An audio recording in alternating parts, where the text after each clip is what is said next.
Hi, in this video I am going to go over a change in supply. So far we've covered a change in quantity supplied, which is a move along the supply curve. This change in supply is moving to a whole new curve.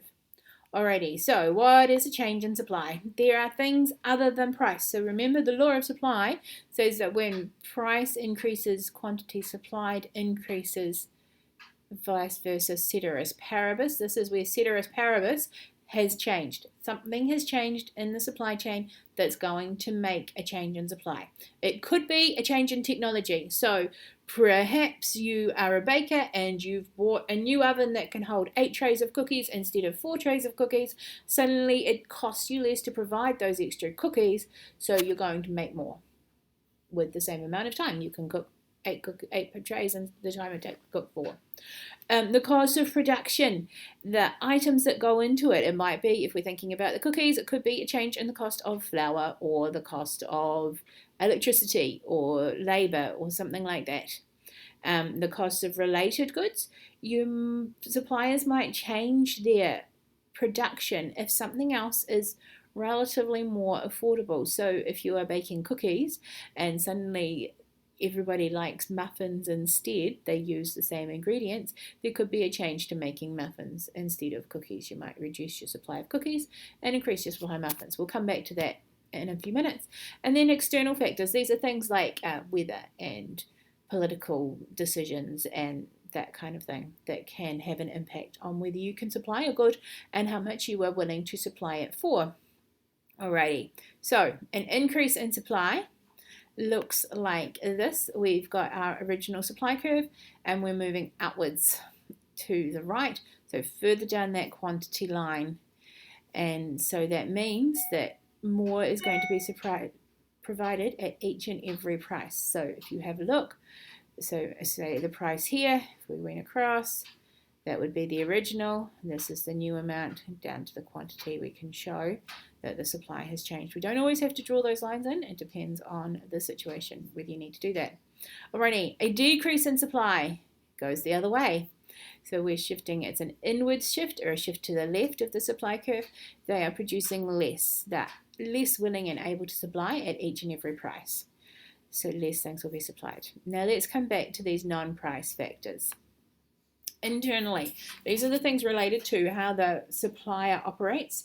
You can have a change in technology, reducing the cost of production, or the way that you can produce things. It could be that you've got some new piece of machinery that means you can produce more or a better quality or something like that, and that would change your supply. Cost of production, if you are a peanut producer and if you make peanut butter and the cost of peanuts have gone up, then obviously you're going to supply less at each price and try and push up those prices because it's going to cost you more. The peanut butter isn't as profitable as it was, and so you're going to want to do something to change that. Related goods are the things that you can do with the same equipment without a huge change. So if you were dealing in peanuts, you could make peanut butter, you could make peanut oil, you could make salted peanuts. I'm not quite sure what else you could make with peanuts, but any of those things that use sort of similar processes, you could do those instead because they could be relatively more profitable.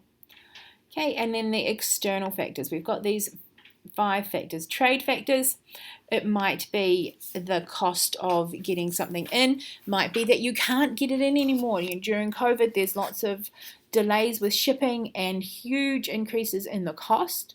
A shipping container from Singapore to New Zealand used to cost $800, now it costs $5,000, and that's just since the start of 2020. So if you were relying on having something supplied from Singapore, then perhaps you will change your supply or find a different good that you could use instead, but that will affect your supply. Political factors. Level 4 lockdown means that you can't supply as much of the goods that you used to because you might not be able to open your shop, you might not be able to have people working, that kind of thing. Other political factors could be that they don't want you supplying vaping products. In dairies, they changed the law, which brings into that legal factor. Sometimes these are quite close together. So there's laws around where you can sell your vaping products. There are also laws around how long people can work and what hours they have to work, giving people breaks. What information has to be provided. If you are selling baked goods, you need to have a commercial kitchen. That's a legal factor that can affect your supply. Environmental factors, you may not want to supply swimming lessons in an outside pool when it's 1 degree. You may not want to you may not be able to supply ski field access in the middle of summer because there is no snow. You may have to change the way you produce something to reduce the amount of plastic that you're supplying, and that may affect your supply because you need to pay more or produce less of the product because of its harm to the environment.